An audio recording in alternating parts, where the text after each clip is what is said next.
السلام علیکم ورحمۃ اللہ وبرکاتہ۔ الحمد للہ رب العالمین والصلاة والسلام علی نبینا محمد وعلی آلہ وصحبہ اجمعین ومن تبعہم بإحسان الی یوم الدین۔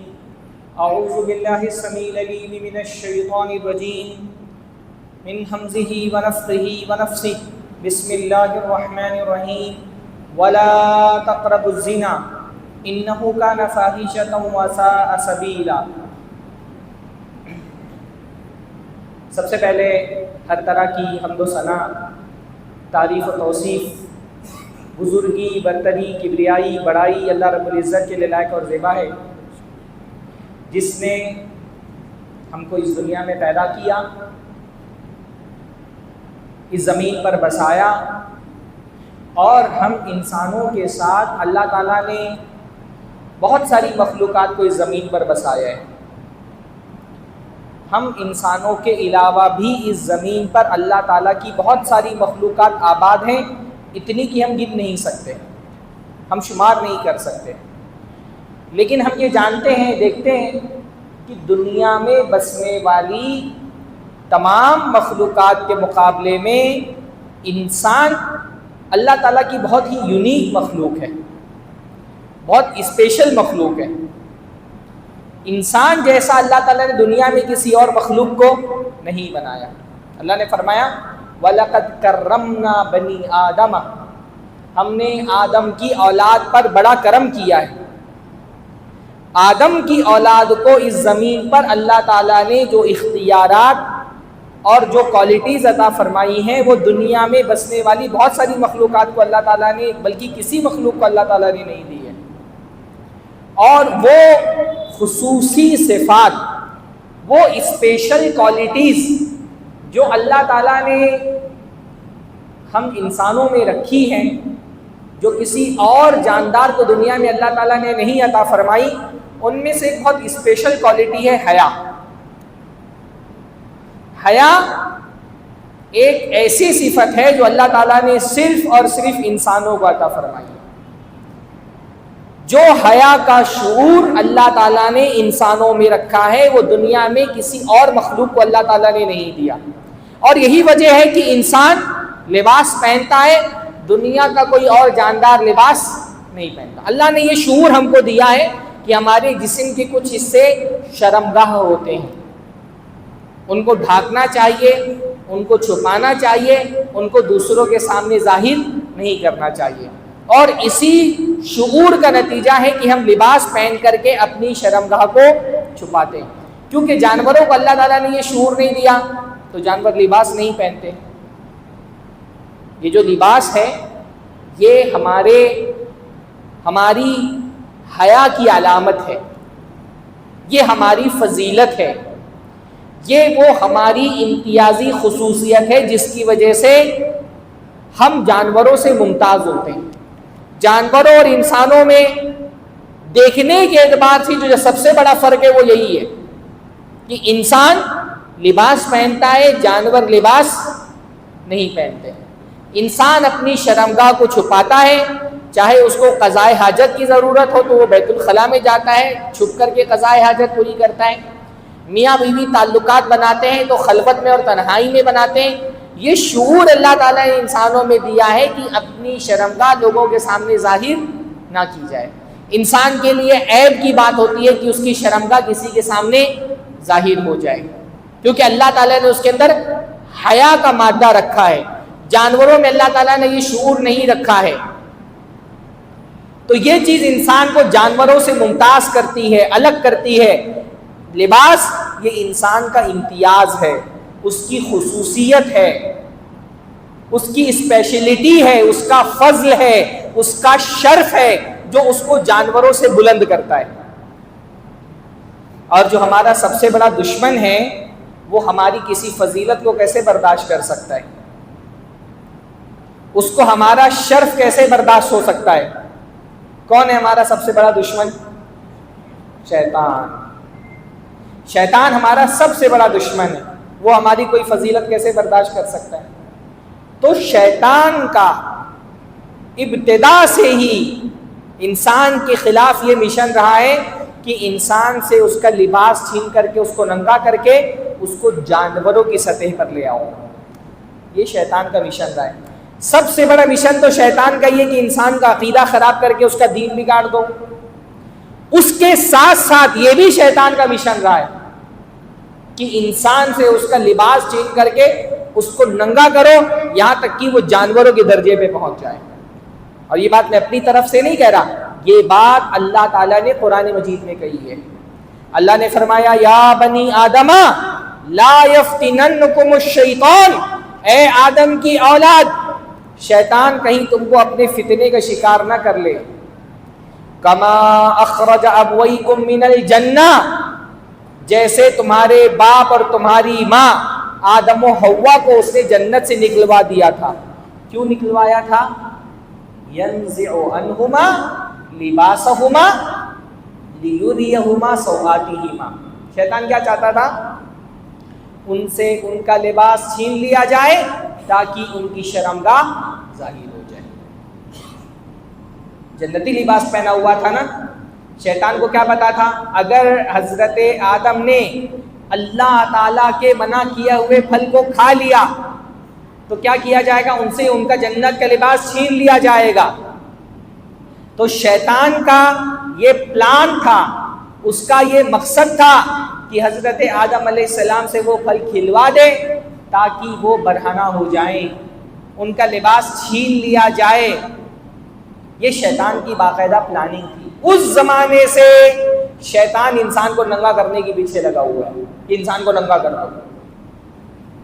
کیا ہوا تھا جب حضرت آدم علیہ السلام نے وہ پھل کھایا تو کیا ہوا تھا؟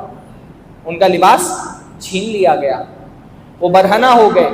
جب وہ برہنہ ہو گئے تو قرآن کی آیت ہے فَطَفِقَا يَخْصِفَانِ عَلَيْهِمَا مِنْ وَرَقِ الْجَنَّةِ. حالانکہ میاں بیوی ہی تھے آپس میں، پر اللہ تعالیٰ نے پہلے انسان کے دل میں ہی، اس کی فطرت میں ہی حیا کا ایسا شعور رکھا تھا کہ جیسے ہی لباس چھینا گیا کیا کیا انہوں نے؟ کیا کیا؟ ہاں کس چیز سے؟ ہاں پتوں سے. فَطَفِقَ يَخْصِفَانِ عَلَيْهِمَا مِنْ وَرْقِ الْجَنَّةِ. وہ جنت کے پتے لے کر کے اپنے شرمگاہ کو چھپانے لگے. یہ جو حیا ہمارے اندر ہے یہ کسی ایولیوشن کے نتیجے میں نہیں پیدا ہوئی ہے. جو پہلا انسان دنیا کا تھا نا، اس کی فطرت میں بھی اللہ تعالیٰ نے حیا رکھی تھی. آج کل ایک فلسفہ دنیا میں مغربی ممالک میں بہت عام ہے جس کو نیوڈزم کا فلسفہ کہتے ہیں. نیوڈزم ایک باقاعدہ مذہب ہے، ایک نظریہ ہے. وہ نیوڈزم کے جو ماننے والے ہوتے ہیں وہ یہ کہتے ہیں کہ یہ لباس تو ایولیوشن کے نتیجے میں انسان کے اندر حیا آئی تو وہ اپنا جسم چھپانے لگا، ورنہ انسان کو کوئی لباس نہیں پہننا چاہیے. یہ نیوڈسٹ لوگ جو ہوتے ہیں نا، ان کی ویسٹرن، میں نے ڈسکوری پہ ایک پروگرام آتا ہے ٹیبو کے نام سے، تو اس میں نے دیکھا کہ ان کی باقاعدہ یورپ میں بعض کنٹریاں ہیں جہاں ان کو باقاعدہ الگ الگ کالونیز الاٹ کی گئی ہے کہ تم یہاں جاؤ، یہاں ننگے رہو، تم بیچ شہر میں مت ننگے رہو. حالانکہ یورپ میں ننگا پن اس لیے برا نہیں ہے کیوں وہ ننگے پن کو برا سمجھتے ہیں. وہ کہتے ہیں ننگے پن سے کیونکہ دوسرے لوگوں کو تکلیف ہوتی ہے، اس لیے ایسے نیوڈسٹ لوگوں کو الگ الگ کالونیز الاٹ کی گئی ہے کہ تم وہاں جا کر کے ننگے رہو. فلسفہ یہ باقاعدہ ہندوستان میں ایک فلم باقاعدہ اس فلسفے کو پروموٹ کرنے کے لیے بنی جس میں ہیرو کو ننگا دکھایا گیا، وہ ٹیپ ریکارڈر سے اپنا جسم چھپاتا ہے. اس فلسفے کو باقاعدہ پروموٹ کیا جا رہا ہے. یہ صرف بے حیائی نہیں، مطلب ایک نظریے کے طور پہ نیوڈزم کو معاشرے کے اندر پھیلانے کی کوشش کی جا رہی ہے.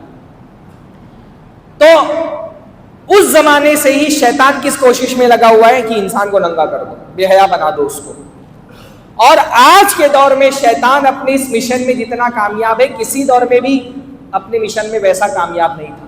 ٹھیک ہے، بے حیائی تھوڑی بہت معاشرے کے اندر ہر زمانے میں رہی ہے، پر بے حیائی کو کبھی بھی شرف اور عزت کا باعث نہیں سمجھا گیا. ہر زمانے میں تھوڑی بہت بے حیائی، بدکاری معاشرے کے اندر رہی ہے، لیکن عام طور پہ بے حیائی کو معاشرے کے اندر گندا سمجھا جاتا تھا، بے لباسی بری چیز سمجھی جاتی رہی ہے. ہر زمانے میں شریف عورتوں کی علامت یہ سمجھی جاتی رہی کہ وہ مکمل لباس پہنتی ہیں. کسی بھی معاشرے میں، عربوں میں بھی، اجمی لوگوں میں بھی بے لباس ہونا کوئی اچھی چیز نہیں رہی کبھی بھی. ایون ہندوستان کے اندر یہاں خاص سسٹم بہت مضبوط ہے نا. کیرلا وغیرہ کے بعض علاقے ایسے تھے جہاں مکمل لباس پہننا, خاص طور پہ اوپر کا بلاؤز پہننا, یہ صرف برامین گھر کی عورتوں کو الاؤ ہوتا تھا. بہت ساری دلت گھرانے کی عورتیں, ان پر بریسٹ ٹیکس لگتا تھا. اگر وہ بلاؤز پہن لے اوپر نا تو ان کو ٹیکس دینا پڑتا تھا. کیوں؟ کیونکہ ان کا یہ سمجھا جاتا کہ بلاؤز پہننا, پورے جسم کو ڈھانکنا, یہ شریف گھرانوں کی عورتوں کی علامت ہے. اور کیونکہ کاسٹ سسٹم تھا تو جو دلت گھرانے کی عورتیں ہوتی تھیں ان کے بارے میں یہ سمجھا جاتا تھا کہ یہ نچلی عورتیں ہیں تو ان کو پورا جسم چھپانے کی اجازت نہیں. جسم چھپانا ہر معاشرے میں, حیا, مناسب لباس پہننا, گھونگھٹ ڈالنا, جسم چھپانا, یہ شریف اور سیدھی سادھی عورتوں کی علامت تھی. بے حیائی بدکاری تھی. ایون اللہ کے رسول کے زمانے میں بھی بدکار عورتیں تھیں. جو ابتدائی جاہلی معاشرہ تھا اس میں بہت ساری عورتیں بدکاریاں کرتی تھیں, زناکار عورتیں ہوتی تھیں, پیشہ ور عورتیں ہوتی تھیں, پر یہ معاشرے کے شریف لوگ نہیں ہوتی تھی. حضرت ہند نے جب اللہ کے رسول صلی اللہ علیہ وسلم کے ہاتھ پر بیعت کی ہے اسلام کی, تو اللہ کے نبی عورتوں سے بیعت لیتے ہوئے ایک وعدہ کیا لیتے تھے؟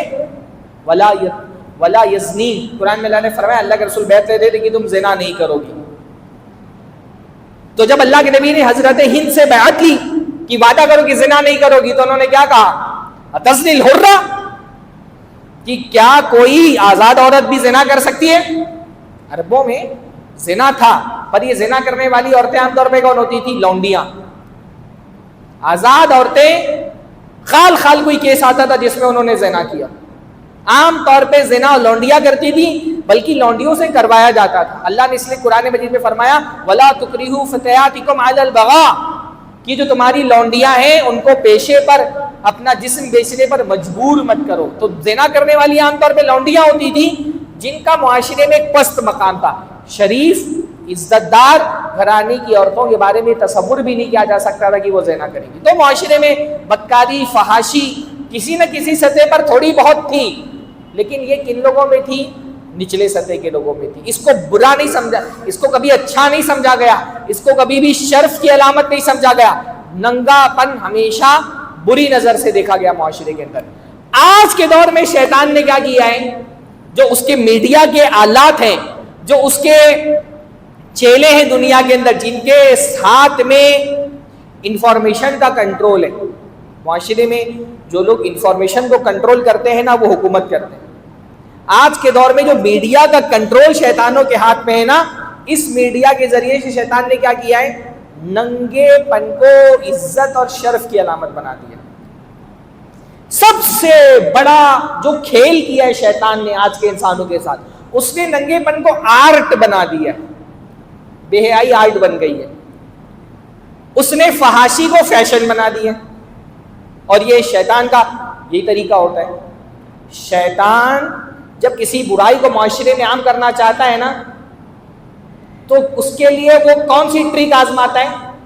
سب سے پہلا کام وہ یہ کرتا ہے, اگر کسی گندی چیز کو معاشرے میں پھیلانا ہے تو سب سے پہلے اس گندی چیز کو ایک خوبصورت ٹائٹل دو. یہ شیطان کرتا ہے ہر زمانے میں. آج کے زمانے میں شیطان نے ننگے پن کو ایک آرٹ بنا دی ہے. خاص طور پہ سوشل میڈیا کے اس دور میں آپ کو بہت ساری سوشل میڈیا انفلوئنسر ایسے ملیں گے نا, جن کا کمال صرف یہ کہ وہ ننگا ہونا جانتے. ہاں, عورتوں کے مشہور ہونے کا آسان طریقہ ہو گیا ننگے ہو جاؤ. جتنا کپڑا اتاریں گے اتنا ہی سوشل میڈیا پہ شہرت ملے گی. اور اس کو کہا کیا جائے گا؟ اس کو کہا جائے گا آرٹ. کل تک ہم جس کو ننگا پن کہتے تھے, آج اس کو فیشن کہا جا رہا ہے. کل تک معاشرہ جس کو فحاشی کہتا تھا, عریانیت کہتا تھا, آج وہ ساری عریانیت عام ہو رہی ہے اور اس کو کہا کیا جا رہا ہے؟ Fashion sense, fashion. شیطان ہر دور میں یہی کرتا ہے. گندی چیز کو, شیطان کا کام کیا ہے؟ شیطان کا کام ہے گناہوں کی مارکیٹنگ. اور کسی چیز کی مارکیٹنگ کرنا ہے تو سب سے پہلے اس کی پیکیجنگ بہت اچھی کرنی پڑتی ہے نا. شیطان کیا کرتا ہے؟ گناہوں کی پیکیجنگ کرتا ہے, گناہوں کو اچھے اچھے ٹائٹل دیتا ہے. کیونکہ ٹائٹل تبدیل کرنے سے انسان بہکاوے میں آ جاتا ہے، اس لیے ٹائٹل سے کبھی بھی دھوکہ نہیں کھانا چاہیے۔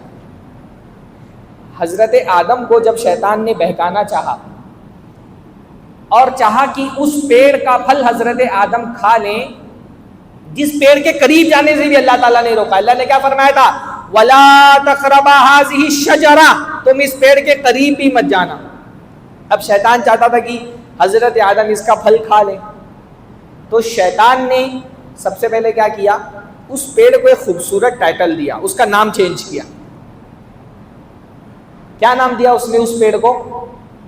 اس نے حضرت آدم سے کہا، اے آدم هل ادلک علی شجرۃ الخلد، اے آدم میں تم کو بتاؤں جنت میں شجرۃ الخلد کہاں ہے؟ کتنا پیارا نام ہے شجرۃ الخلد۔ خلد، خلد کا مطلب کیا ہوتا ہے؟ ایٹرنیٹی، خالدین پڑھتے ہیں نا آپ، ہمیشہ رہنے والے۔ شجرۃ الخلد، the tree of eternity, Hindi میں کہے تو امر کر دینے والا پیڑ۔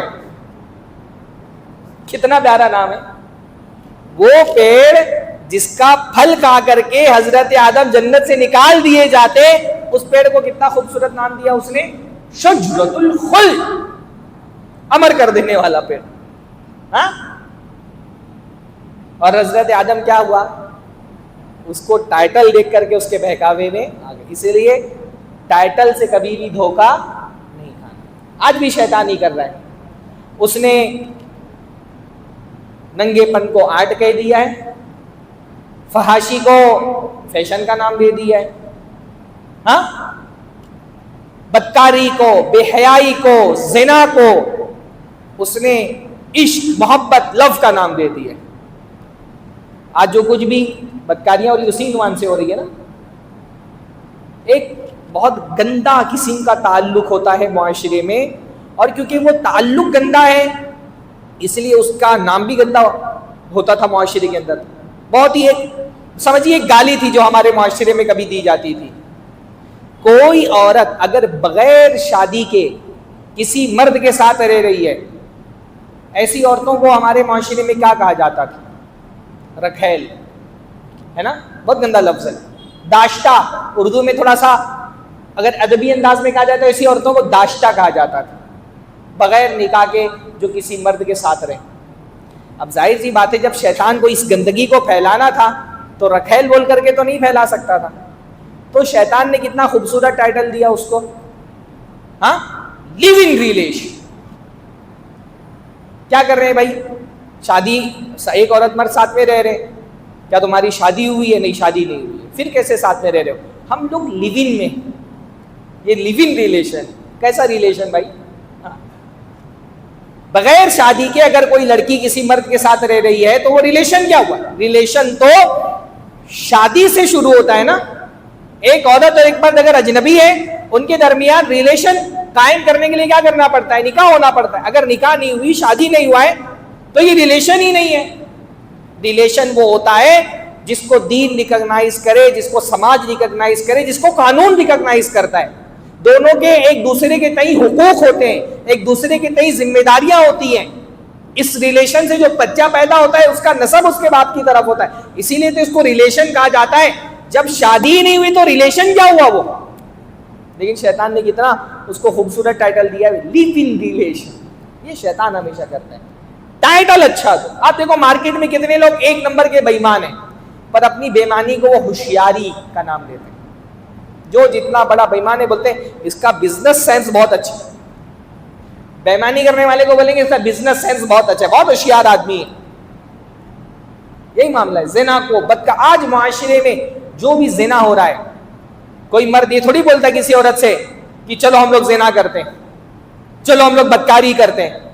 ہاں، کسی لڑکے کو اگر اپنے جال میں، میں تھوڑا کھل کر کے بات کرتا ہوں اس موضوع پہ، اس لیے کیونکہ ہمارے جو نئی جنریشن کے بچے بچی آئے نا، ان کا دماغ بہت چھوٹا ہے، ان کو اشاروں والی بات سمجھ میں نہیں آتی۔ کسی لڑکے کو اگر لڑکی کو اپنے جال میں پھنسانا ہے تو لڑکی سے جا کے یہ تھوڑی بولے گا میرے ساتھ زنا کرو، میں تمہارے ساتھ زنا کرنا چاہتا ہوں، چلو ہم لوگ مل کے بدکاری کرتے ہیں۔ ایسا اپروچ رکھ کر کے تو وہ کامیاب نہیں ہوگا نا۔ تو جس کو بدکاری کرنی ہوتی کسی لڑکی کے ساتھ، وہ جا کر کے بولتا ہے آئی لو یو، ہاں میں تم سے محبت کرتا ہوں، مجھے تم سے عشق ہو گیا ہے. یہ عشق، لو، محبت، یہ سب خالی ٹائٹل ہے. اس ٹائٹل کے پیچھے گندگی چھپی ہوئی ہے، زنا، بدکاری. ہماری لڑکیاں معصوم ہیں، بھولی بھالی ہیں، بہت آسانی کے ساتھ بہکاوے میں آ جاتی ہیں. اس لیے خاص طور پہ اپنی بچیوں سے، اپنی بیٹیوں سے میں یہ کہہ رہا ہوں، یہ لڑکے بہت ہوشیار ہیں، ان کے بہکاوے میں نہیں آنا. بات سمجھ آ رہی ہے نا؟ یہ تم سے محبت کا نام لے کر کے تمہاری عزت تک پہنچنا چاہتے ہیں. یہ تم سے عشق کی بات کر کے تمہارے جسم تک پہنچنا چاہتے ہیں. یہ باتیں دل کی کرتے ہیں، پر ان کا مقصد کیا ہوتا ہے؟ تمہارے جسم تک پہنچنا. یہ محبت کا نام لے کر کے اپنی شہوت پوری کرنا چاہتے ہیں بس. تو ایک مسلمان عورت، اس کو اللہ تعالیٰ نے جو حیا کا شعور دیا ہے، اس کو جو اپنی عزت کا شعور دیا ہے، وہ ایسے دعووں کے بہکاوے میں نہیں آتی. جو محبت کا نام لے رہا ہے بغیر شادی کے، وہ محبت کے نام پہ اصل میں تمہاری عزت تک پہنچنا چاہتا ہے. اور ایک مسلمان بچی کو، ایک مسلمان عورت کو یہ بات اچھے سے سمجھنی چاہیے کہ اس کا جو سب سے قیمتی سرمایہ ہے اس کے ایمان کے بعد وہ اس کی عزت ہے. اور ایک شریف عورت اپنی عزت کا دروازہ چوروں کے لیے نہیں کھولتی. اب عزت آپ کا سب سے بڑا خزانہ ہے، اور خزانے کے دروازے چوروں کے لیے نہیں کھولے جاتے، شہزادوں کے لیے کھولے جاتے ہیں.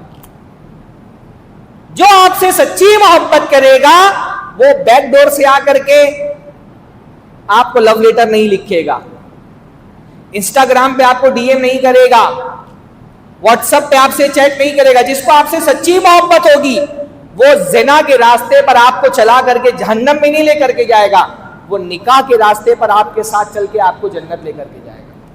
یہ شخص جو آپ کو زنا کے راستے پر چلانا چاہ رہا ہے، یہ آپ سے قطعی محبت کرنے والا نہیں.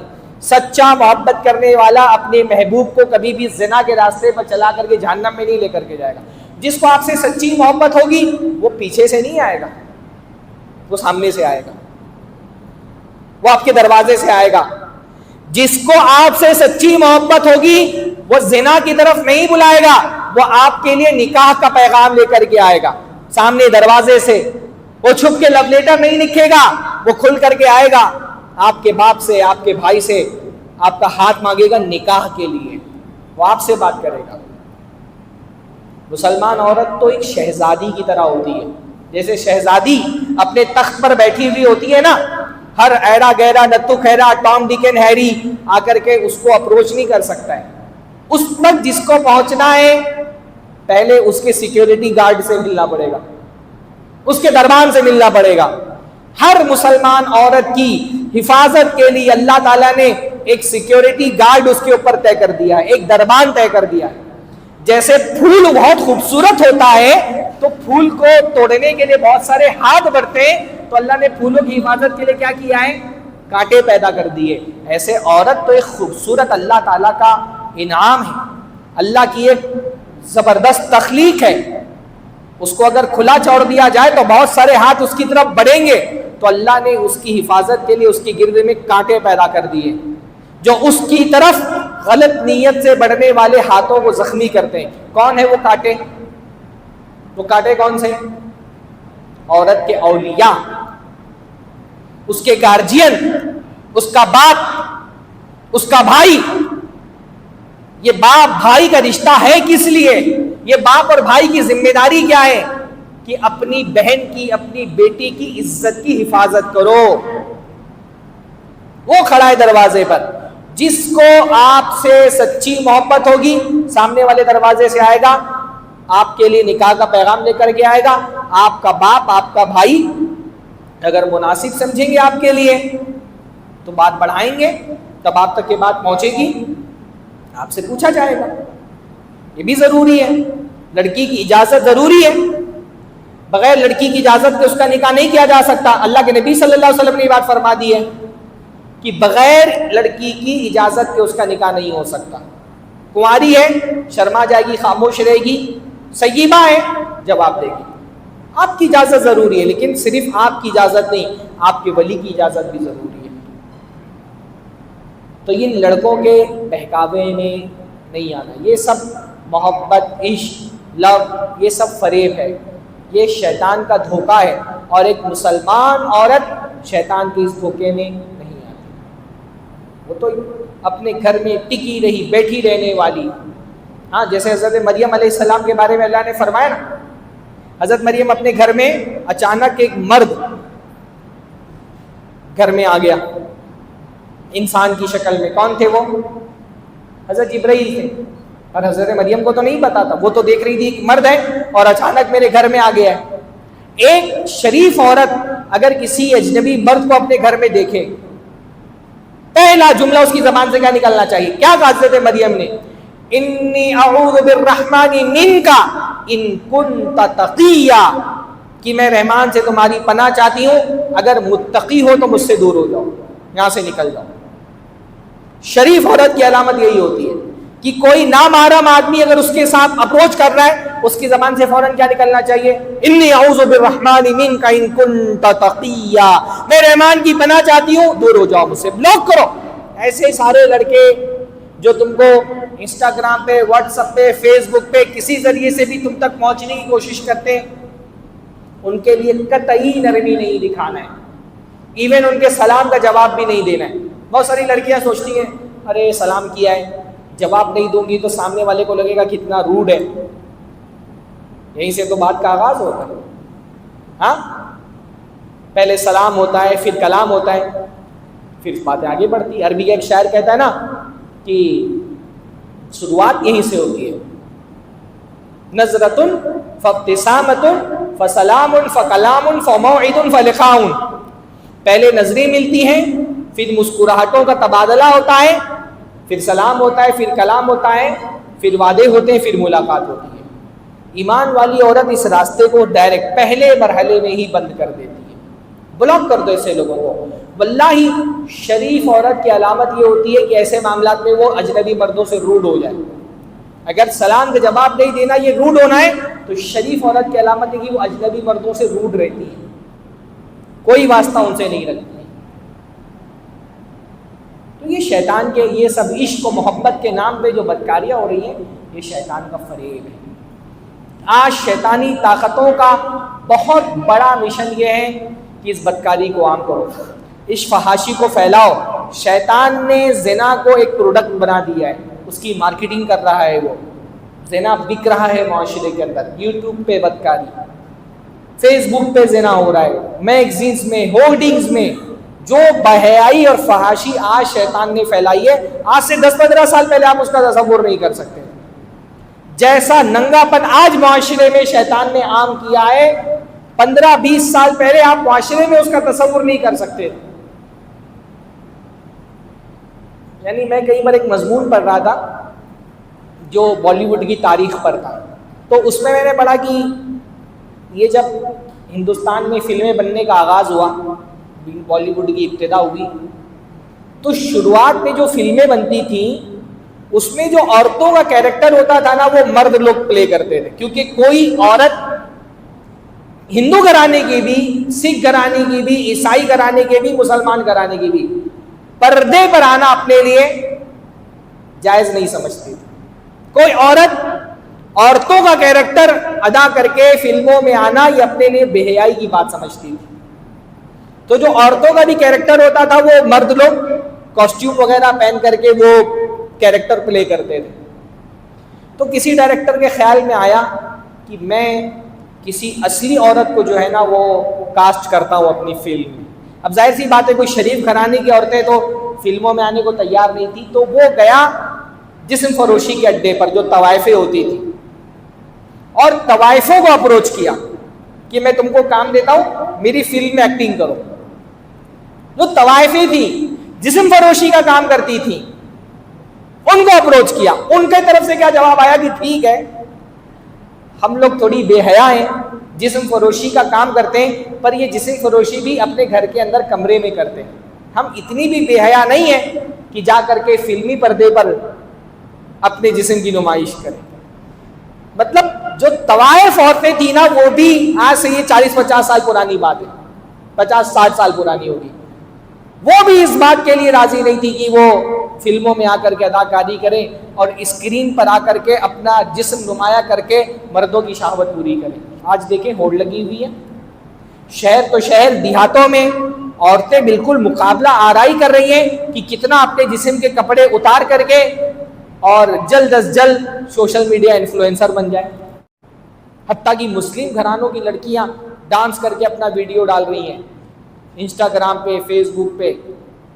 ہر لڑکی، شریف سے شریف، دیندار سے دیندار گھرانوں کی لڑکیوں پہ سوشل میڈیا کا بھوت سوار ہے.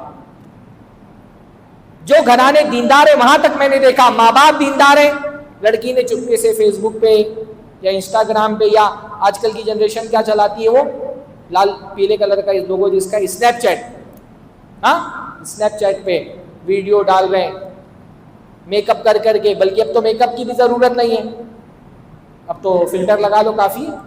فلٹر لگا کر کے اپنی تصویریں اپلوڈ کر رہی ہیں. آپ دیکھیں 60-70 سال میں شیطان نے کیسا ذہنوں کو لوگوں کے اپنے قابو میں کر لیا ہے. 70-80 سال پہلے ایک فاحشہ عورت بھی اسکرین پر آنا اپنی عزت کے خلاف سمجھتی تھی. آج ایک شریف گھرانے کی لڑکی بھی ویڈیو ڈال رہی ہے فیس بک پہ، انسٹاگرام پہ اپنی.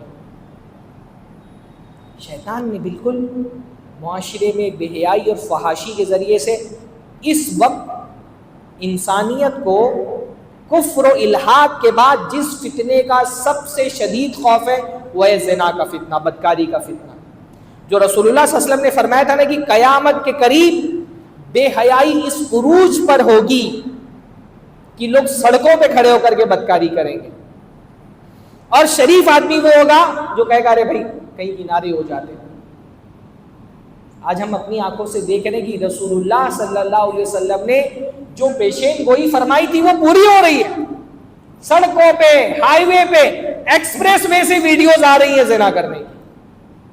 گاڑی کے اندر بیٹھ کر کے بدکاری ہو رہی ہے اور ویڈیوز آ رہے ہیں. آپ نے سارے پچھلے دنوں جو کیسز ہوئے الگ الگ علاقوں میں آپ نے دیکھے ہوں گے، بیچ سڑک پہ کھڑے ہو کر کے بدکاریاں ہو رہی ہیں.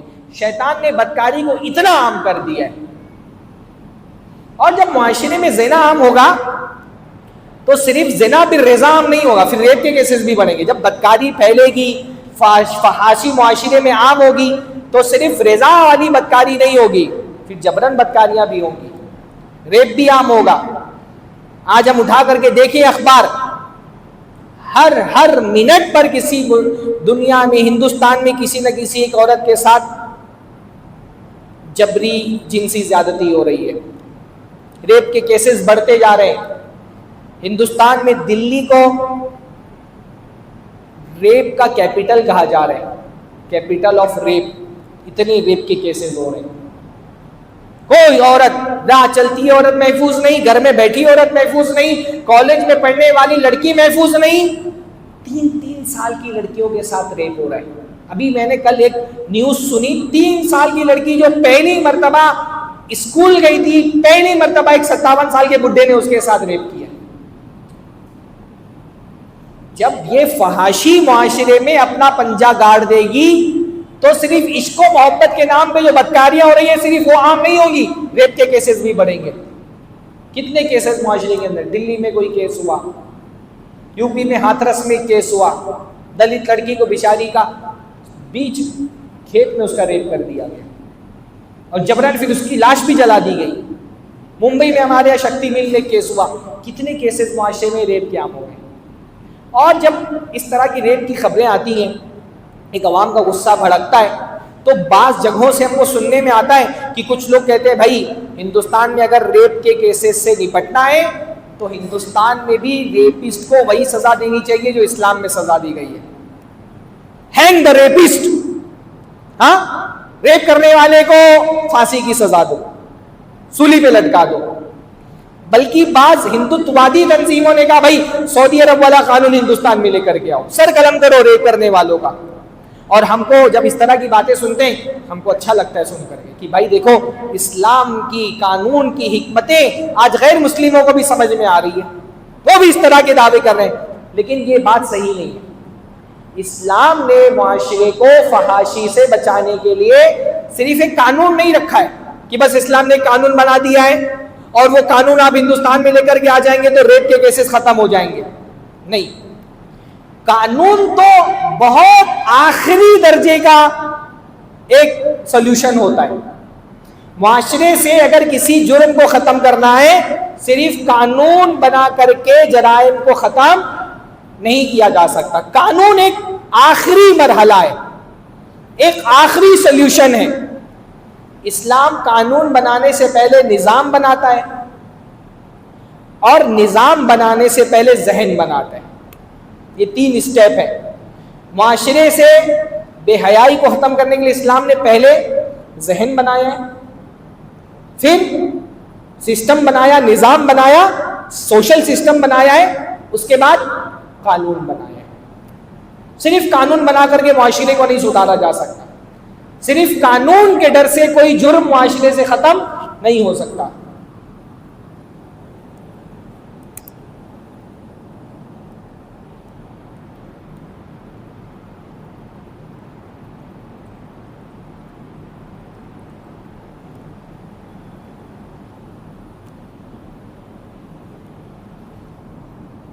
یہ 3 سٹیپ ہیں جو اسلام نے بنائے۔ بے حیائی کو کیسے ختم کیا جا سکتا ہے؟ سب سے پہلا کام کیا ہے؟ لوگوں کا ذہن بنانا، لوگوں کے دلوں کو پاک کرنا، لوگوں کی تربیت کرنا، ان کے اخلاق کو سنوارنا، اور اس میں بھی سب سے پہلے لوگوں کے دل میں اللہ کا خوف اور آخرت کی فکر پیدا کرنا۔ کوئی اگر پوچھے معاشرے سے بے حیائی کو کیسے ختم کرنا ہے، ہمارا پہلا جواب یہ ہوگا جب تک دلوں میں اللہ کا خوف، آخرت پر ایمان، اپنے اعمال کی جواب دہی کی فکر پیدا نہیں ہوگی، معاشرے سے کوئی برائی ختم نہیں ہو سکتی ہے، جرائم بھی ختم نہیں ہو سکتے، ریپ بھی ختم نہیں ہو سکتا۔ معاشرے سے ریپ کو ختم کرنا ہے، پہلی تربیت لوگوں کے ایمان پر کرنی پڑے گی، دلوں میں تقویٰ پیدا کرنا پڑے گا۔ جب تک اندر سے انسانوں کو تبدیل نہ کر دیا جائے، باہر کی کوئی تبدیلی فائدہ مند نہیں ہے۔ پہلے اندر سے تبدیل کرو لوگوں کو۔ یہ جو سلفی فکر اور اخوانی فکر ہے نا، اس میں بنیادی فرق یہی ہے۔ اخوانی فکر کیا ہے؟ اور یہ سسٹم تبدیل کر دو، نظام بدلو، حکومت اپنے کنٹرول میں لو، حکومت کنٹرول میں لو گے سسٹم اپنے ہاتھ میں آئے گا، سب ٹھیک ہو جائے گا۔ اخوانی فکر کہتی ہے باہر سے تبدیلی لے کر کے آؤ۔ سلفی فکر کیا کہتی ہے؟ باہر آپ کتنا بھی تبدیل کر دے، اگر اندر سے انسان بگڑا ہوا ہے تو نظام سدھارنے سے کچھ نہیں ہونے والا۔ اس لیے ہم بھی کہتے ہیں تبدیلی آنی چاہیے، ہم تبدیلی کی بات کرتے ہیں، پر اس تبدیلی کی شروعات نظام کی تبدیلی سے نہیں ہوگی، افراد کی تبدیلی سے ہوگی۔ سلفی فکر کیا کہتی ہے؟ افراد تبدیل کرو۔ اخوانی فکر کیا کہتی ہے؟ نظام تبدیل کر دو، بغاوت کرو، نظام اپنے کنٹرول میں لو، حکومت اپنے ہاتھ میں آئے گی، حکومت ہاتھ میں آ گئی سب تبدیل ہو جائے گا۔ نہیں بھائی، جب لوگ اندر سے بگڑے ہوئے ہیں، آپ ان پہ خلافت راشدہ بھی قائم کر دیں گے تو اس کو بھی بگاڑ دیں گے۔ جب تک افراد کو اندر سے تبدیل نہ کیا جائے، نظام کی تبدیلی پائیدار نہیں ہو سکتی۔ کتنی حکومتیں آتی ہیں، صالح افراد کے ہاتھ میں حکومت بھی آ گئی تو کیا ہوگا؟ جب پوری عوام اندر سے کرپٹ ہے تو صرف نظام تبدیل کرنے سے کچھ نہیں ہوگا، پہلے افراد۔ اللہ کے نبی نے، اس لیے جب اللہ کے نبی کی بعثت ہوئی، اللہ کے نبی نے ڈائریکٹ نظام تبدیل کرنے کی بات نہیں کی، افراد کو تبدیل کرنے کی۔ نبی صلی اللہ علیہ وسلم جو انقلاب دنیا میں لے کر کے آئے، وہ نظام کی تبدیلی سے نہیں، پہلے افراد کی تبدیلی سے۔ 13 سال تک نظام تو تھا ہی نہیں ہاتھ میں، 13 سال تک رسول اللہ کیا کر رہے تھے؟ افراد تبدیل کر رہے تھے۔ ایک صالح جماعت کھڑی کی، جب یہ صالح جماعت ایک بڑی تعداد میں تبدیل ہو جائے گی، وہ جب نظام کو تبدیل کریں گے تب تبدیلی پائیدار ہوگی۔ بات سمجھ، کوئی زیادہ فلسفیانہ بات تو نہیں ہو گئی نا؟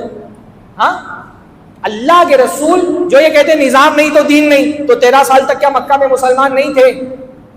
ہمارے اخوانی فکر کے لوگ کہتے ہیں اصل تو نظام ہے، اگر نظامی نہیں تو دین نہیں. تو کیا 13 سال تک مسلمان دین پر نہیں تھے مکہ میں؟ نظام تو نہیں تھا ہاتھ پہ، پر دین تو تھا نا. نظام نہیں تو دین نہیں، توحید نہیں تو دین نہیں ہے. اصل یہ بولنا چاہیے. ان اخوانیوں سے آپ یہ کبھی نہیں سنیں گے توحید نہیں تو دین نہیں. بھائی دنیا میں بہت ساری جگہوں پر مسلمانوں کے پاس نظام نہیں تھا، تو کیا وہ دین پر نہیں تھے؟ توحید نہیں، توحید ہم اہل حدیث جس جگہ پر توحید کو رکھتے ہیں، اخوانی اس جگہ پر نظام کو رکھتے ہیں. ہم میں اور ان میں یہ فرق ہے. پہلے اللہ کے رسول نے ایمان پر محنت کی، لوگوں کی نفس کا تزکیہ کیا، اندر سے ان کو ایسا تبدیل کیا، اللہ کا خوف، تقوی ایسا دلوں کے اندر اللہ کے نبی صلی اللہ علیہ وسلم نے انجیکٹ کیا. اپنی دروس کے ذریعے سے، خطبات کے ذریعے سے، عبادتوں کے ذریعے سے. یہ جو عبادتیں ہم سے کرائی جا رہی ہیں، نماز، روزہ، حج، زکوٰۃ، یہ سب کیا ہے؟ یہ انسان کو اندر سے تبدیل کرتی ہے. یہ عبادتیں اگر ان کا حق ادا کیا جائے نا، انسان اندر سے تبدیل ہوتا ہے.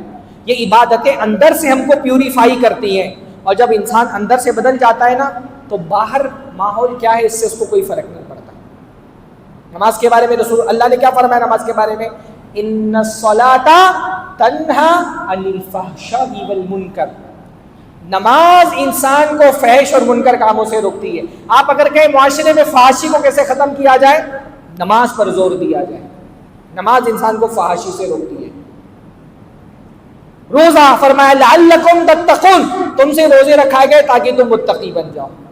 یہ روزہ ہماری تربیت کرتا ہے. میری حلال بیوی ہے، میں اس کے قریب نہیں جا رہا کیونکہ اللہ نے منع کیا ہے. اگر اس روزے سے یہ سبق میں نے سیکھ لیا تو میں کسی حرام عورت کے قریب کیسے جاؤں گا. حج کے بارے میں کیا فرمایا؟ وَمَن يُعَظِّمْ شَعَائِرَ اللَّهِ فَإِنَّهَا مِن تَقْوَى الْقُلُوبِ. جو اللہ کے شاعر کی تعظیم کرے تو دل کا تقویٰ ہے اس کا.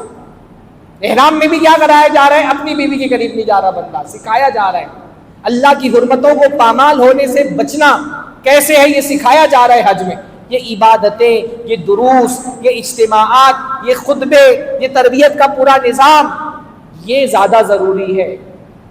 جب تک کہ دل کی، دماغ کی تطہیر نہیں ہوگی، نفس کا تزکیہ نہیں ہوگا، صرف سسٹم چینج کر کے معاشرے کو بے حیائی سے، فحاشی سے، جنسی جرائم سے محفوظ نہیں رکھا جا سکتا. اور ایک بار جب بندہ اندر سے تبدیل ہو جاتا ہے نا، بندہ جب اندر سے تبدیل ہو جاتا ہے تو باہر کیا ہو رہا ہے اس سے اس کو فرق نہیں پڑتا. پھر باہر گندگی کتنی بھی پھیلی ہوئی ہو، انسان اپنی دامن کو داغدار نہیں ہونے دیتا. جب دل میں تقویٰ آ جائے، یہ تقویٰ مشکل ترین حالت میں بھی انسان کی عزت کی حفاظت کرتا ہے، اس کو زنا سے بچاتا ہے. اور یہ صرف فلسفہ نہیں ہے، عملاً اللہ کے ایسے بندے ہوتے ہیں جن کو دل کا تقویٰ زنا سے، بدکاری سے بچاتا ہے. جیسے رسول اللہ صلی اللہ علیہ وسلم نے فرمایا، قیامت کے دن اللہ تعالیٰ اپنے جن بندوں کو عرش کے سائے کے نیچے جگہ دے گا، ان میں سے ایک بندہ کون ہوگا؟ جس کو کوئی حسین، جمیل، حسب و نسب والی عورت زنا کی دعوت دے اور وہ محض اللہ کے خوف سے بچ جائے. اللہ کا خوف کتنی بڑی چیز ہے، یہ کتنی بڑی نیکی ہے. یہ خاص طور پہ نوجوانوں کے لیے. آپ کو جنت جانا ہے تو ایک بہت بڑا امتحان یہ بھی پاس کرنا ہے، اپنی شرمگاہوں کی حفاظت. ایک نوجوان کے لیے آج کے دور میں یہ بہت بڑا امتحان ہے. جب بدکاری، زناکاری، فحاشی اتنی عام ہے کہ ہمارے ایجوکیشنل انسٹیٹیوٹ بھی اس سے محفوظ نہیں ہے. اسکول سے لے کر کالج تک کے اس گندگی میں پڑے ہوئے ہیں. ایسی سچویشن میں اگر آپ کو جنت جانا ہے تو جنتیوں کی ایک صفت اللہ نے قرآن مجید میں کیا بیان کی؟ والذین ہم لفروجہم حافظون. جنت جانے والے لوگ، قد افلح المؤمنون، وہی مومن کامیاب ہوں گے جن کے اندر چند کوالٹیز پائی گئیں، اور ان میں سے کوالٹی کیا ہے؟ والذین ہم لفروجہم حافظون، کہ وہ اپنی شرمگاہوں کی حفاظت کرنے والے ہیں. مشکل ہے. میں تو سمجھتا ہوں آج کے دور میں اگر آپ کو ولی اللہ کا تلاش کرنا ہونا، اللہ کا ولی ہے وہ نوجوان جو ایسے ماحول میں کالج میں پڑھ رہا ہے، یونیورسٹی میں پڑھ رہا ہے، زنا کے دروازے اس کے لیے کھلے ہوئے ہیں، ہر طرف سے دعوتیں آ رہی ہیں، پر وہ حضرت یوسف علیہ السلام کی طرح اپنی دامن عزت کو فحاشی اور بدکاری کی گندگی سے گندا نہیں ہونے دے رہا۔ اللہ کا ولی ایسا نوجوان، اللہ کی ولیہ ہے ایسی لڑکی جو اس فحاشی اور بے حیائی کے دور میں بھی اپنی عزت کی حفاظت کر رہی ہے۔ ایک عورت کے لیے بھی رسول اللہ نے جنت جانے کے لیے 4 شرطیں رکھی ہیں، وہ کیا ہیں؟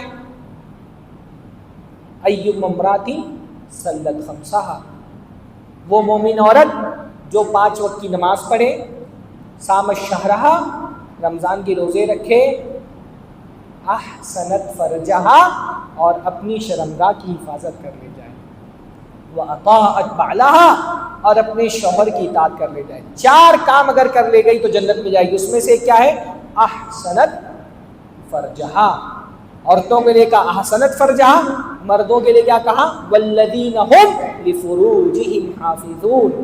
جنت جانا ہے تو اس امتحان سے تو گزرنا پڑے گا، اپنی عزت کو داغ مت لگنے دو، اپنی جوانی کی حفاظت کرو، گندگی کے اس ماحول میں بھی اپنے آپ کو بچا کر کے رکھو، اور اللہ کے بندے ہوتے ہیں بچانے میں۔ بھائی سب سے بڑی مثال حضرت یوسف ہی کی ہے۔ جب دل کے اندر تقویٰ آتا ہے نا تو وہ تقویٰ کیسے انسان کی حفاظت کرتا ہے، یہ اگر دیکھنا ہو تو حضرت یوسف علیہ السلام کو دیکھو۔ ان کو صرف دعوت نہیں مل رہی، ان کو تو دھمکی دی جا رہی ہے، ہاں ان کو تو باقاعدہ دھمکی دی جا رہی ہے۔ عزیز مصر کی بیوی کہہ رہی ہے یا تو یہ کرو یا تو جیل جانے کو تیار ہو جاؤ۔ پر حضرت یوسف اللہ سے ہاتھ اٹھا کر کے دعا کر رہے ہیں، ربی السجن احب الی مما یدعوننی الیہ، کہ اللہ تعالیٰ جس زنا کی طرف یہ مجھ کو بلا رہے ہیں اس میں ملوث ہونے سے تو بہتر ہے کہ میں جیل میں چلا جاؤں، جیل میں چلا جاؤں یہ گوارا ہے، پر ان کی دعوت قبول کر کے اپنے دامن عفت کو داغدار کرنا مجھے گوارا نہیں ہے۔ یہ کہتے ہیں نا اہدنا الصراط المستقیم صراط الذین انعمت علیہم، اللہ تعالیٰ مجھ کو ان لوگوں کے راستے پر چلا جن پر تیرا انعام ہوا۔ یہ یوسف ہے جن پر اللہ کا انعام ہوا تھا، اور ان کا راستہ کیا ہے؟ بدترین حالت میں بھی اپنی عزت پر زنا کا داغ مت لگنے دو۔ آپ اللہ کے نبی کے صحابہ میں بھی ایسے واقعات آپ کو ملتے ہیں، باقاعدہ دھمکی دی جا رہی ہے لیکن اپنی عزت کو داغدار نہیں ہونے دیا، اپنی حیا کی حفاظت کی، اپنے دامن عفت کی حفاظت کی۔ عورتوں میں بھی ایسی مثالیں مل جائیں گی۔ ایک عورت بیچاری بہت، وہ جو بنی اسرائیل والا واقعہ ہے، 3 لوگ غار میں پناہ لے اور اوپر سے ایک پتھر گرا اور غار کا دروازہ بند ہو گیا۔ ان تینوں نے اپنے واقعات سنائے، اس میں سے ایک آدمی نے کیا کہا، میری ایک چچا زاد بہن تھی اور میں اس پر بہت فریفتہ تھا، میں نے بہت کوشش کی اس کو اپنے ساتھ بدکاری میں ملوث کرنے میں، لیکن میں ہمیشہ ناکام رہا۔ وہ بڑی عفیفہ اور پاک دامن تھی، یہاں تک کہ ایک مرتبہ ایک شدید قحط آیا۔ اس شدید قحط میں وہ بیچاری بھوک سے پریشان ہو گئی اور میرے پاس مدد مانگنے کے لیے آئی تاکہ بھوک مری سے اس کی جان نہ چلی جائے۔ کچھ پیسہ مانگا تو میں نے شرط لگا دی، پیسہ تو میں دوں گا لیکن میرے ساتھ بدکاری کو تیار ہو جاؤ۔ بیچاری مجبوری میں اپنی جان بچانے کے لیے اپنی عزت نیلام کرنے کو تیار تو ہو گئی، پر اس شخص نے کیا کہا، جیسے ہی میں اس کے اوپر آیا اور اپنی ضرورت پوری کرنے کے لیے اس کے پاس پہنچا، اس عورت نے جو بھوک مری کا شکار تھی کہا، اتق اللہ، اللہ سے ڈرو، اور اللہ تعالیٰ نے جو بند رکھا ہے اس کو حرام طریقے سے مت کھولو۔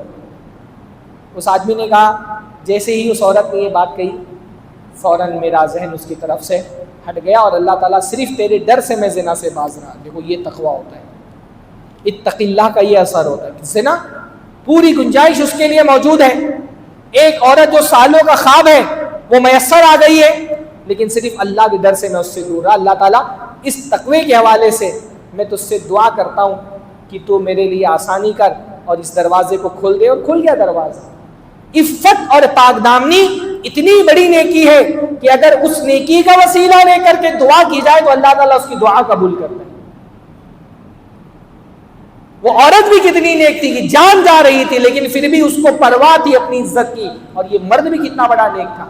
یہ ایک چیز جو اس کا خواب تھا، اس کی تعبیر اس کی آنکھوں کے سامنے تھی، پر حرام راستہ اختیار کر کے اس نے اس کو حاصل نہیں کیا۔ عفت بہت بڑی نیکی ہے، پاک دامنی بہت بڑا ثواب کا کام ہے، اور جنت جانا ہے تو یہ تو کرنا پڑے گا، اور اس کے لیے اندر سے اپنے آپ کو تبدیل کرنا پڑے گا۔ دل میں جب تقویٰ ہوتا ہے نا، یہ تقویٰ انسان کی حفاظت کرتا ہے مشکل ترین حالات میں۔ ان عبادتوں کا مقصد یہی ہے۔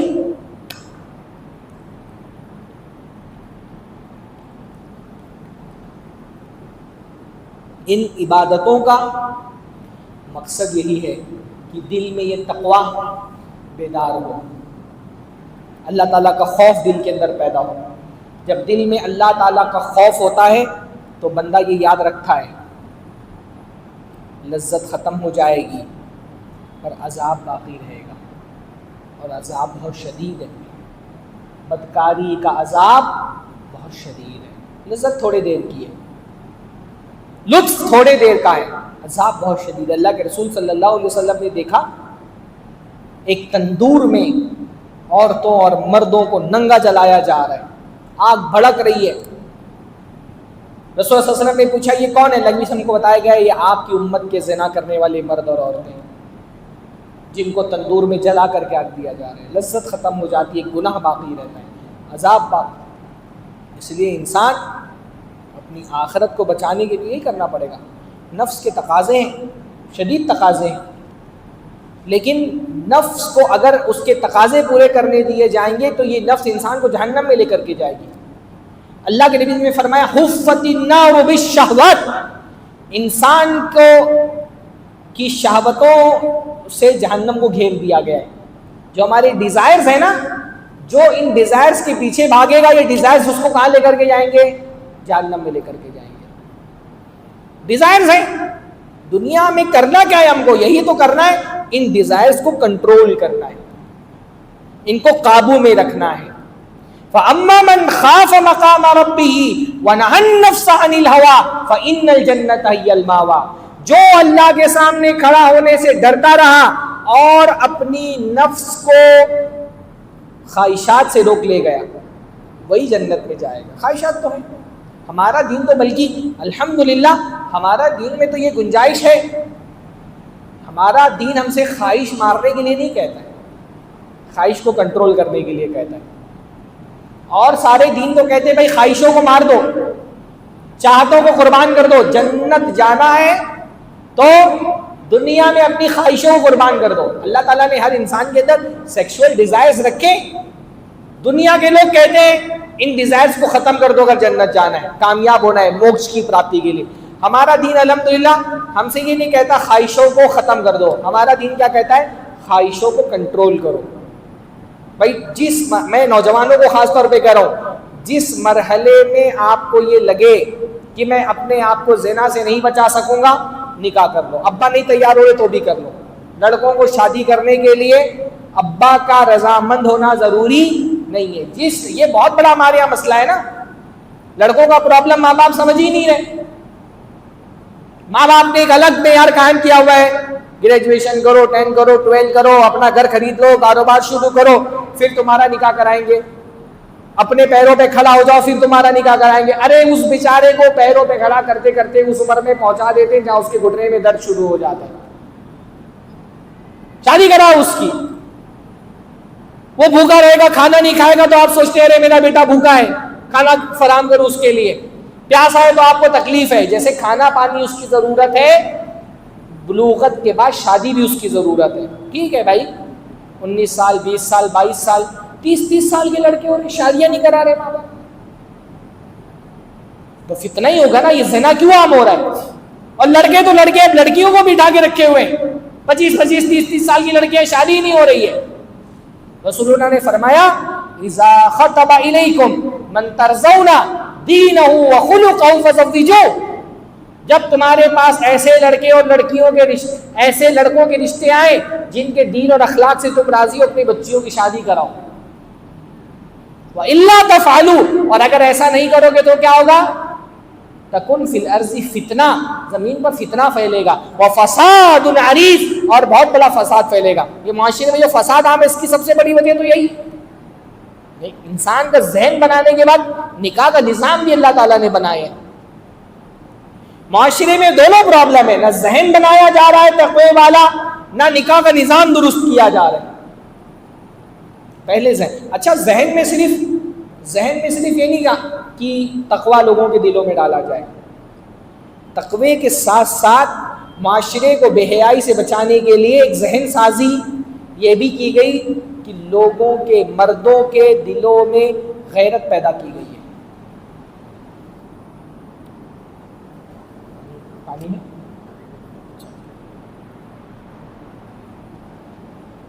میرے گلے میں تکلیف ہے تو ڈاکٹر نے کہا 10 منٹ میں پانی پیو.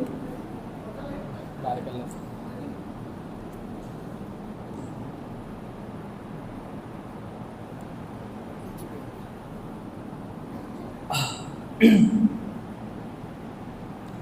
شریعت نے بے حیائی سے بچانے کے لیے پہلا کام تو یہ کیا کہ تقوی لوگوں کے دلوں میں پیدا کیا ہے. ذہن سازی میں ہی ایک چیز اور ہے نا، مردوں کو باغیرت بنایا گیا ہے. ہمارے معاشرے میں جو بے حیائی ہے اس کی ذمہ دار صرف عورتیں نہیں ہیں، بلکہ پہلی ذمہ دار عورتیں نہیں ہیں، پہلی ذمہ دار معاشرے کے مرد ہیں. معاشرے میں عورتیں اس لیے بے حیا ہیں کیونکہ معاشرے کا مرد دیوس ہے. اگر بے حیائی، عورتوں کی بے حیائی کا علاج کرنا ہے تو پہلے مردوں کی دیوسیت کا علاج کرنا پڑے گا. مرد بے غیرت ہے نا، عورتیں تو گھر میں عورتیں ویسی رہتی ہیں جیسے گھر کے مرد عورتوں کو رکھتے ہیں. جیسی تربیت مرد کریں گے عورتیں ویسی رہیں گی. عورت بے حیا اس لیے کیونکہ مرد بے غیرت ہے. باپ بے غیرت ہے تو بیٹی بے حیا ہے، بھائی بے غیرت ہے تو عورت بہن بے حیا ہے، اور شوہر بے غیرت ہے اس لیے بیوی بے حیا ہے. پہلے اس بھائی کی، اس باپ کی، اس شوہر کی تربیت ضروری ہے کہ اس کے اندر غیرت پیدا کی جائے، اس کی دیوسیت کا علاج کیا جائے. اللہ کے نبی نے فرمایا ان اللہ یغار وان المؤمن یغار، اللہ غیرت والا ہے اور مومن بندے کو بھی غیرت ہونی چاہیے. آپ باپ ہیں نا، آپ کی پہلی ذمہ داری یہ ہے کہ آپ اپنی بیٹی کے بارے میں غیرت پیدا کریں. دل کے اندر غیرت ہوگی دل کے اندر تو بچیوں کی حفاظت کریں گے. آج مرد بے غیرت، لڑکی گھر سے باہر نکل رہی ہے، ابا کو بول کے جا رہی ہوں سہیلی کے یہاں، ابا کو کوئی فرق ہی نہیں پڑ رہا ہے کہ سہیلی کیا جا رہی، کہ سہیلا کے یہاں جا رہی ہے. اسکول کالج بول کر کے نکل رہی ہے، اسکول کالج بول کر کے پارک پہنچ رہی کہ ہوٹل پہنچ رہی ہے، باپ کو پرواہ نہیں. دیوس اسی کو تو کہا گیا ہے نا. نبی صلی اللہ علیہ وسلم، نبی نے فرمایا دیوس جنت میں نہیں جائے گا. اللہ کے نبی سے پوچھا کہ اللہ کے نبی دیوس کون ہے؟ فرمایا جس کو فرق ہی نہیں پڑتا کہ اس کے گھر والے گھر میں اس کی غیر موجودگی میں کون آتا ہے. یہاں تو مسئلہ گھر میں آنے کا نہیں ہے، گھر سے باہر نکلنے کا ہے. آپ کی بیٹی بول کر کے نکل رہی ہے میں اسکول جا رہی ہوں، کالج جا رہی ہوں. کتنی لڑکیاں اسکول کالج بول کر کے نکلتی ہے، پارک میں پہنچی ہوئی ہوتی ہیں، ہوٹلوں میں پکڑی گئی ہیں. آپ کے مہاراشٹرا میں، ناگپور میں، حیدرآباد میں، گلبرگہ میں، یو پی میں، کانپور میں کتنے کیسز آئے، ہوٹلوں پہ چھاپا پڑا ہے، نقاب والی عورتیں پکڑی گئی ہیں. یہ بھی اپنے گھر سے یہی بول کے نکلتی ہے میں کالج جا رہی ہوں، میں اسکول جا رہی ہوں، میں یونیورسٹی جا رہی ہوں. باغیرت باپ اپنی بچی کی حفاظت کرتا ہے. ہمارے یہاں پرانے لوگ کہا کرتے تھے اپنی بچی کو سونے کا نوالا کھلاؤ لیکن اس پر دشمنوں کی نگاہ رکھو. تربیت میں، تعلیم میں، محبت میں کوئی کمی نہیں ہونی چاہیے. جتنا محبت دے سکتے ہو آپ دیں، لیکن محبت کے نام پر ایسی آزادی لڑکیوں کو نہ دیں کہ آپ کی دی ہوئی آزادی آپ کی بچی کے لیے فتنہ بن جائے. نگاہ رکھیں اس پر. سنبھالے اپنی بچیوں کو. نادان ہے لڑکیاں, بے وقوف ہیں. لڑکیوں کو یہ سمجھانا بہت ضروری ہے تم بے وقوف ہو. لڑکے تم کو اپنے جال میں پھنسا کر کے تمہاری عزت کے ساتھ کھلواڑ کرتے اور تم کو چھوڑ دیتے. کتنی لڑکیوں کے ساتھ یہ ہوتا ہے. لڑکیوں کے لیے سمجھنا بہت ضروری ہے کہ تم بے وقوف ہو. مرد تم کو بے وقوف بنا لیتے ہیں. تم جذبات کے بہکاوے میں, جذبات کی لپیٹ میں آ جاتی ہو. مرد اپنا دماغ استعمال کر کے تمہاری عزت کے ساتھ کھلواڑ کر کے تم کو چھوڑ دیتے ہیں. اپنی بچیوں کی حفاظت کریں, باپ کی ذمہ داری ہے. اپنی بہنوں کی حفاظت کریں, ایک بھائی کی ذمہ داری ہے. ایک بھائی کو باغیرت ہونا چاہیے. اللہ کے رسول صلی اللہ علیہ وسلم نے ایک مرتبہ اپنے صحابہ کو, حضرت ابوبکر ہے, حضرت عمر ہے, بہت سارے صحابہ فجر کی نماز کے بعد سارے بیٹھتے تھے, اور کبھی صحابہ اپنا خواب رسول اللہ کو سناتے تھے, کبھی اللہ کے رسول اپنا خواب صحابہ کو سناتے تھے. تو اللہ کے نبی نے کہا آج میں نے خواب دیکھا, اس خواب میں مجھے خوبصورت محل دکھایا گیا. اس محل میں میں نے دیکھا ہے حور وضو کر رہی ہے. مجھے لگا میرا محل ہے, میری حور ہے. تو میں نے فرشتے سے پوچھا کہ اتنا خوبصورت سفید محل کس کا ہے, یہ حور کس کی ہے؟ تو مجھے بتایا گیا کہ یہ حضرت عمر کا محل ہے اور یہ حضرت عمر کی حور ہے. تو اللہ کے نبی فرماتے ہیں عمر, سامنے بیٹھے تھے حضرت عمر, کہا عمر جیسے ہی میں نے تمہارا نام سنا فوراً میں نے اپنی نظریں پھیر لی کہ کہیں عمر کو اس پر غیرت نہ آ جائے کہ میں نے عمر کی حور کو کیسے دیکھ لیا. اتنا باغیرت ایک شوہر, اتنا باغیرت ہونا چاہیے کہ دنیا میں اپنی بیوی نہیں, جنت میں ملنے والی حور کے بارے میں بھی اس کو یہ دل میں احساس ہونا چاہیے کہ میری حور کو بھی دنیا کے کسی آدمی نے اس کی نظروں کا آلودہ نہ کیا. ہمارے یہاں تو میں دیکھ رہا ہوں سب سے بڑے بے غیرت مخلوق اگر کوئی ہے تو شوہر ہے. شادی کے دن سے بے غیرتی شروع ہو جاتی ہے, نکاح کے دن ہی. اور یہ میں بے دین اور جاہلوں کی بات نہیں کر رہا, دیندار گھرانوں میں ایسی شادیاں میں نے دیکھی ہیں. مسجد کے ذمہ داران کے گھر میں ہونے والی شادیاں میں نے دیکھی ہیں. اسٹیج لگا ہوا ہے, دولہا دلہن کو گڈا گڑیا کی طرح سجا دجا کر کے کھڑا کر دیا ہے. آدمی کھڑا ہے, بغل میں اس کی بیوی خوب میک اپ لگا کر کے کھڑی ہے. کوئی سیگریگیشن نہیں ہے, عورت بھی اسٹیج پہ آ رہے ہیں, مرد بھی اسٹیج پر آ رہے ہیں. اس سے بھی مل رہے ہیں, اس کی بیوی سے بھی مل رہے ہیں, فوٹو بھی کھنچا رہے ہیں, بدھائیاں دے رہے ہیں, مبارکباد پیش کر رہے ہیں, تحفے لا کر کے دے رہے ہیں. اس میں مسلمان بھی ہیں, کافر بھی ہیں, مشرک بھی ہیں, سب اس کی بیویوں کو دیکھ رہے ہیں اور اس کو کوئی فرق نہیں پڑ رہا. یہ اتنا بے غیرت ہے, شادی کا پہلا دن ہے, اس کو فرق نہیں پڑ رہا کہ لوگ میری بیوی کو کس نظر سے دیکھ رہے ہیں. اتنا بے غیرت ہے. خاص دیندار گھرانوں میں نے شادیاں دیکھی. ٹھیک ہے سیگریگیشن ہے, عورت اور مرد کا پنڈال الگ الگ ہے, پر کیمرہ مین کو بلایا ہوا ہے, وہ دونوں جگہ جا سکتے. کیوں بھائی, کیمرہ مین کیا تمہارا محرم ہے؟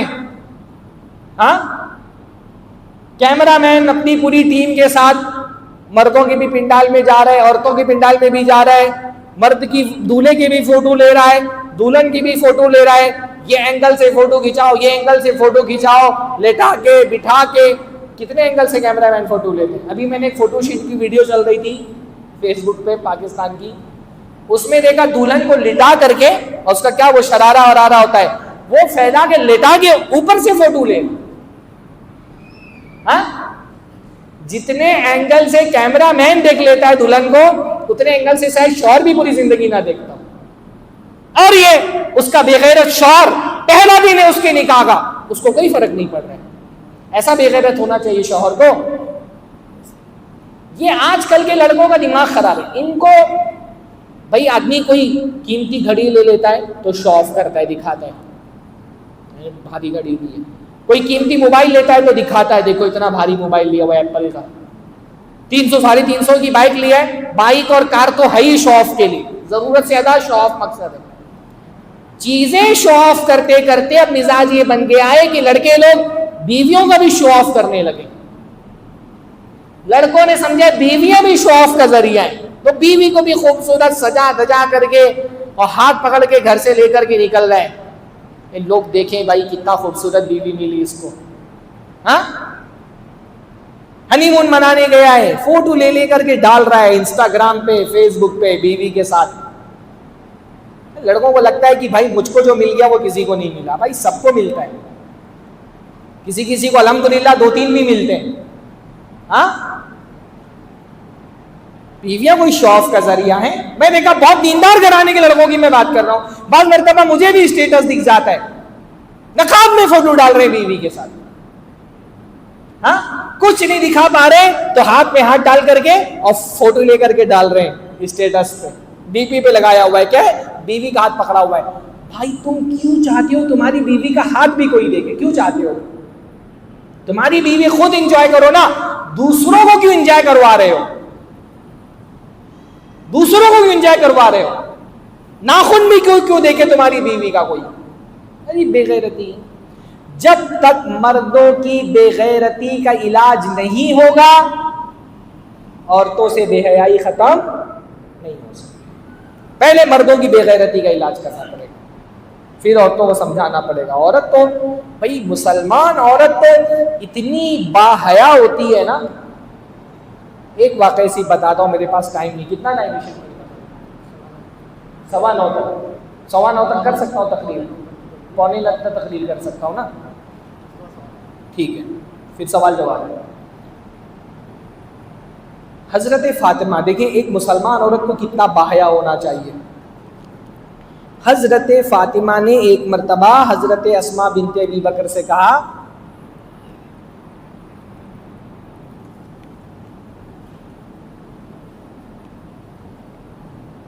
کہ اسماء، یہ وفات کے بعد عورتوں کو قبرستان لے جانے کا جو طریقہ ہے نا، یہ مجھے پسند نہیں ہے. ہوتا کیا تھا؟ وفات ہو گئی عورت کی، عورتوں نے اس کو نہلایا دھلایا، کفن پہنایا، چارپائی پہ لا کر کے رکھ دیا. پہلے زمانے میں تابوت نہیں ہوتے تھے، چارپائی پر لا کر کے رکھا اور اوپر سے چادر ڈال دی. چادر صرف عورتوں کی لاش پہ ڈالی جاتی تھی، مردوں کی لاش پہ چادر بھی نہیں ڈالی جاتی تھی. چادر رکھ دی. جب چارپائی اٹھائیں گے تو سب کی نظر پڑے گی نا لاش پر. اب اوپر سے چادر ڈالی ہوئی ہے، چادر سے جسم تو چھپ جاتا ہے، کفن سے چادر سے جسم چھپ جاتا ہے، پر جسم کی جو بناوٹ ہے، فگر، وہ تو نہیں چھپے گا. عورت موٹی ہے، دبلی ہے، اس کے جسم کی جو بناوٹ ہے وہ تو چادر سے نہیں چھپ سکتی. حضرت فاطمہ حضرت اسماء سے کہتی مجھے حیا آتی ہے کہ میری وفات کے بعد میرا جنازہ ایسے لے جایا جائے. بلکہ بعض روایتوں میں تو یہ آتا ہے کہ انہوں نے یہ وصیت کر دی تھی کہ میرا جنازہ رات میں لے جایا جائے، تاکہ میری جسم پر پڑی ہوئی چادر پر بھی کسی کی نگاہ نہ پڑے. اتنی ایک مسلمان عورت کے اندر اتنی حیا ہونی چاہیے، اتنی حیا ہونی چاہیے. تو حضرت اسماء نے کہا میں آپ کو وہ طریقہ بتاتی ہوں جو حبشہ میں ہوتا ہے، کہ حبشہ میں جب کوئی عورت کا جنازہ چارپائی پہ رکھا جاتا ہے تو چادر ڈالنے سے پہلے کھجور کے بڑے بڑے پتے اس کے لاش پر رکھ دیے جاتے ہیں، پھر اس کے اوپر چادر ڈالی جاتی ہے. تو ان پتوں کی وجہ سے اس کی جسمانی بناوٹ چادر کے اوپر ظاہر نہیں ہوتی. تو حضرت اسماء کو حضرت فاطمہ نے نصیحت کر دی تھی کہ دیکھو جب میری وفات ہو جائے تو میرا جنازہ تم تیار کرنا اور اسی طریقے سے تیار کرنا.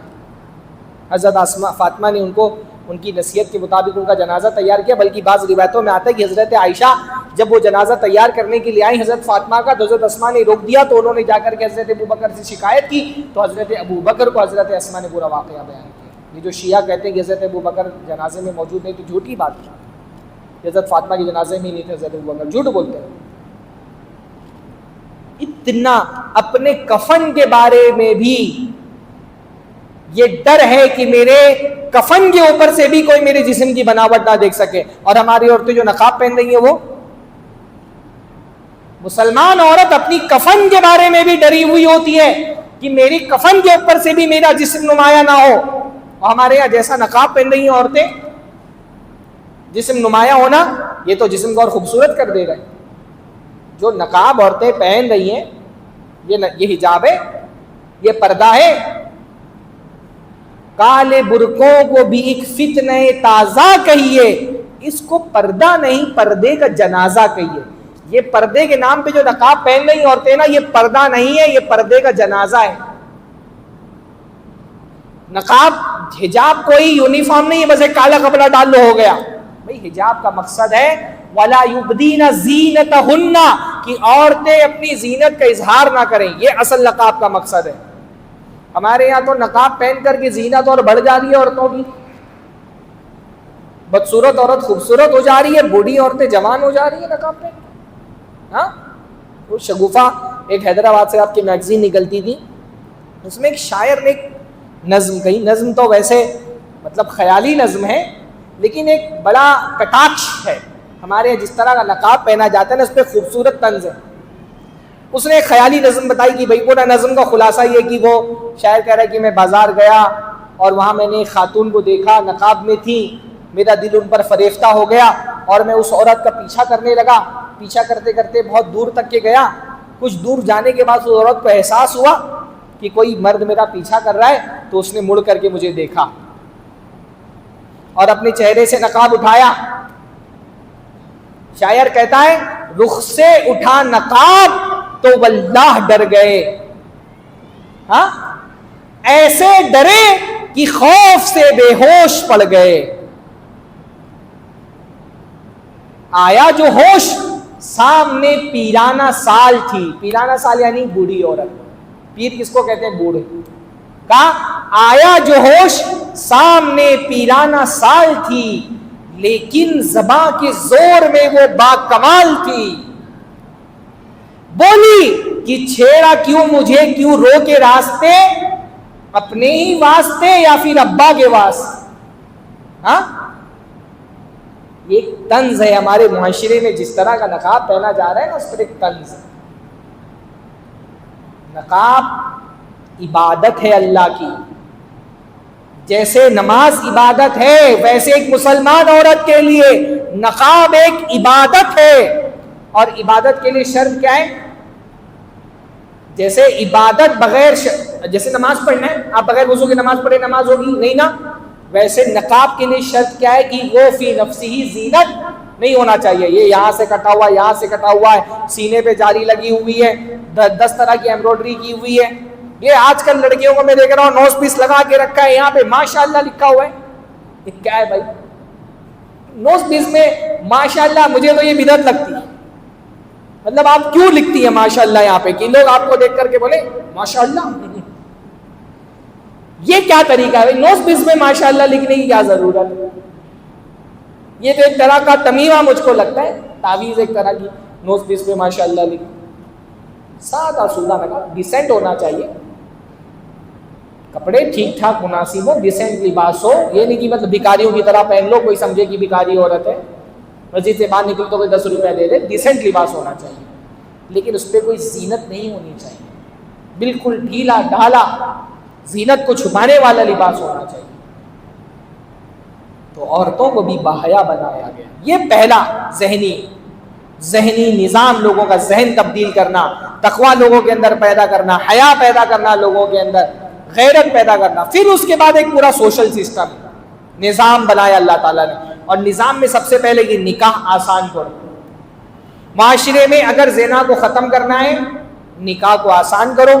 کنواروں کی نکاح کو آسان کرو، بہت زیادہ بوجھ مت ڈالو ان کے کندھوں پہ، آسانی سے نکاح کرو. بھائی رسول اللہ کے زمانے میں ایک ایسے بندے کا بھی نکاح ہو جا رہا ہے جس کے پاس مہر میں دینے کے لیے لوہے کی انگوٹھی بھی نہیں ہے، اس کا بھی نکاح ہو جا رہا ہے. ہمارے یہاں لڑکوں پہ ہمارے اتنا بوجھ ڈال دیا گیا ہے. اپنی نوکری ہونی چاہیے. لوگ باقاعدہ بتاتے ہیں سالانہ 15 لاکھ 20 لاکھ انکم ہونا چاہیے. یو پی بہار میں تو یہ چل رہا ہے کہ اگر سرکاری نوکری نہیں تو آپ کو لڑکی ہی نہیں ملے گی. اتنا بوجھ مت ڈالو بھائی لڑکوں پہ. اچھا پیسے والے گھرانے کی لڑکیاں اگر ہیں، وہ لوگ شرط لگا رہے تو بات سمجھ میں بھی آتی ہے. چلو ان کی بچی بہت عیش و آرام میں رہی ہے تو انہوں نے شرط لگائی ہے کہ اتنا مالی اعتبار سے مضبوط ہونا چاہیے تو میں اپنی بیٹی کی شادی کروں. غریب گھرانے کی لڑکی ہے، ہر آدمی کو شہزادہ ہی چاہیے. غریب لوگ کہاں شادی کریں گے غریب لڑکے؟ آسان کریے نکاح. نہ ادھر سے مال کا مطالبہ ہونا چاہیے نہ ادھر سے. لڑکوں کی طرف سے تو مال کے مطالبے کا کوئی سینس ہی نہیں بنتا. بھائی لڑکی والے تھوڑا بہت دیکھ سکتے ہیں کہ لڑکا مالی اعتبار سے اتنا خوشحال ہونا چاہیے کہ کم سے کم کھانے پینے رہائش کا انتظام کر سکے لڑکی کے لیے. پر لڑکوں کی طرف سے جو مال کا انتظام ہو رہا ہے, مطالبہ ہو رہا ہے جہیز کے نام پر, اتنا لاکھ روپیہ دو, اتنے ایسی گاڑی چاہیے, اتنے باراتی آئیں گے, یہ تو شرعاً اس کی کوئی گنجائش ہی نہیں ہے, کوئی اس کی گنجائش شریعت میں نہیں. تو آسان کرے نکاح کو, پہلا نکاح بھی آسان کرے, دوسرا نکاح بھی آسان کرے. معاشرے میں بدکاری کے عام ہونے کی ایک وجہ یہ بھی ہے کہ پہلا نکاح بھی مشکل ہے, یہ بھی وجہ کہ دوسرا نکاح بھی بہت مشکل ہے. پہلا تو مشکل ہے, دوسرا تو ناممکن ہے. پہلا تو چلو گھسیٹ گھسیٹ کے لوگ کر لیتے ہیں, دوسرے پانی پی کے بولتا ہے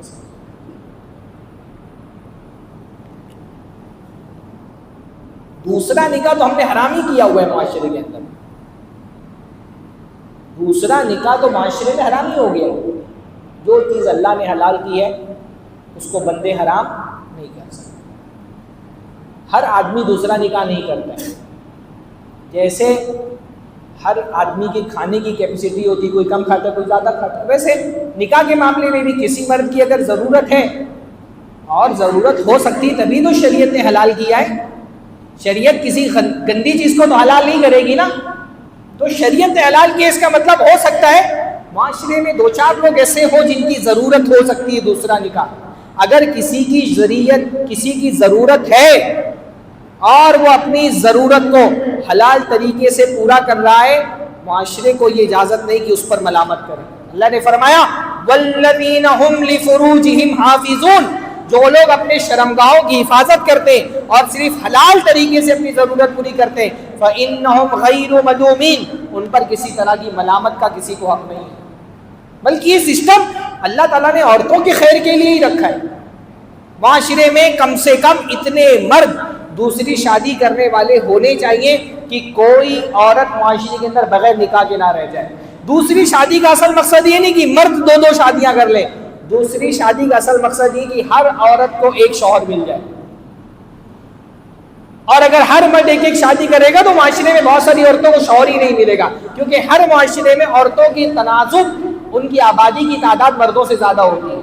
اسی لیے آپ دیکھیں ہمارے معاشرے میں بیوہ مطلقہ کتنی عورتیں بیٹھی ہوئی ہیں گھر میں, زیادہ عمر کی عورتیں ہیں, ایسی کنواری عورتیں جو معذور وغیرہ ہیں, نکاح ہی نہیں ہو رہا ان کا, کیونکہ ہر مرد ایک ہی نکاح کر رہا ہے. تو بہت ساری عورتیں محروم رہ جا رہی ہیں شوہروں سے. تیسری چیز نکاح کے آسان کرنے کے معاملے میں یہ ہے کہ ہمارے معاشرے میں جو یہ ہوتا ہے 50 سال 55 سال 60 سال کی عمر میں اگر بیوی کی موت ہو گئی ہے, ایسے آدمی کا نکاح بھی ہمارے معاشرے کے اندر معیوب سمجھا جاتا ہے. یہ آپ کیا ہو جاتا ہے, آپ کیا ہوتی ہے شادی, ہاں 50 55 60 سال کی عمر میں اگر بیوی کی موت ہو جائے, ایسے مرد کا نکاح ہمارے معاشرے میں معیوب سمجھا جاتا ہے. حالانکہ ہماری شریعت میں تو معیوب نہیں ہے, بلکہ آپ رسول اللہ صلی اللہ علیہ وسلم کو دیکھیں, اللہ کے رسول کا پہلا نکاح تو 25 سال کی عمر میں ہوا حضرت خدیجہ سے. 40 سال کے تھے اللہ کے نبی جب آپ کو مبعوث کیا گیا. حضرت خدیجہ کی وفات کب ہوئی؟ سن 1090 میں, یعنی اس وقت اللہ کے نبی کی عمر کتنی تھی؟ 50 سال. حضرت خدیجہ کے علاوہ جتنی بھی عورتوں سے اللہ کے نبی نے نکاح کیا سب سے 50 سال کے بعد کیا. حضرت عائشہ سے, حضرت سودا سے, حضرت صفیہ سے, ام حبیبہ سے, جتنی عورتوں سے اللہ کے نبی نے نکاح کیا سب 50 کے بعد کیا. ہمارے یہاں 50-55 سال کی عمر میں بیوی کی موت ہو جائے اور باپ اگر نکاح کرنا چاہے تو بچے ہی باغی ہو جاتے ہیں. زندگی بھر بیوی بولتی ہے بوڑھے ہو جائیں گے, زندگی بھر بیوی بولتی ہے میں مر جاؤں گی تب کر لینا. بیوی مر جاتی ہے تو بچے نہیں کرنے دیتے. ہاں حضرت کسی بھی ایج میں ایک مرد کا بلوغت کے بعد بغیر نکاح کے رہنا اسلامی شریعت میں عیب ہے, بری بات ہے. اللہ نے قرآن میں فرمایا وَأَنكِحُوا الْأَيَامَ مِنكُمْ وَالصَّالِحِينَ مِنْ عِبَادِكُمْ, کہ اپنے بے نکاح لوگوں کا نکاح کراؤ. ایم کا مطلب ہوتا ہے وہ عورت جس کا شوہر مر گیا ہو یا وہ مرد جس کی بیوی مر گئی ہو. ایسے عورتوں کو اییم کہا جاتا ہے, مردوں کو بھی اییم کہا جاتا ہے. اللہ نے کہا ایسے لوگوں کی شادی کراؤ, حکم دیا ایسے لوگوں کی شادی کرانے کے لیے. حضرت عبداللہ ابن عباس کہا کرتے تھے اگر میری زندگی کا ایک دن باقی ہو اور میری نکاح میں کوئی عورت نہ ہو, میں ایک دن بھی بغیر نکاح کے نہیں رہوں گا, ایک دن کے لیے شادی کر لوں گا. عیب سمجھا جاتا ہے معاشرے میں ایسے مردوں اور عورتوں کا رہنا. ہمارے یہاں مرد شادی کرنا چاہے تو عورتیں تیار, گھر والے تیار نہیں ہوتے ہیں. اور بیوہ عورتوں کو بھی کہا جاتا ہے, میں نے دیکھا 35 سال 40 سال عورت کی کیا عمر ہوتی ہے, 35 سال 40 سال کی عورتیں جوان ہوتی ہیں, ان کو نصیحت کی جاتی ہے ارے بچوں کے سہارے زندگی کاٹ دو. کیوں بھائی, اللہ نے تو نہیں کہا اس کو بچوں کے سہارے زندگی کاٹنے.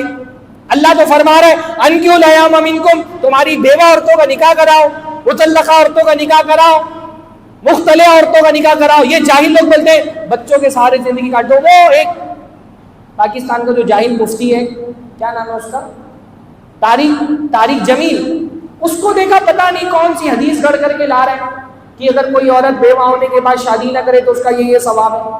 کڑی حدیث, کوئی بنیاد نہیں ہے, کوئی ایسی حدیث نہیں آتی ہے جس میں کسی عورت کی فضیلت بیان کی گئی ہو جس نے بیوہ ہونے کے بعد شادی نہیں کی. بلکہ قرآن کیا ہے کہ بیوہ عورتوں کی شادی کراؤ.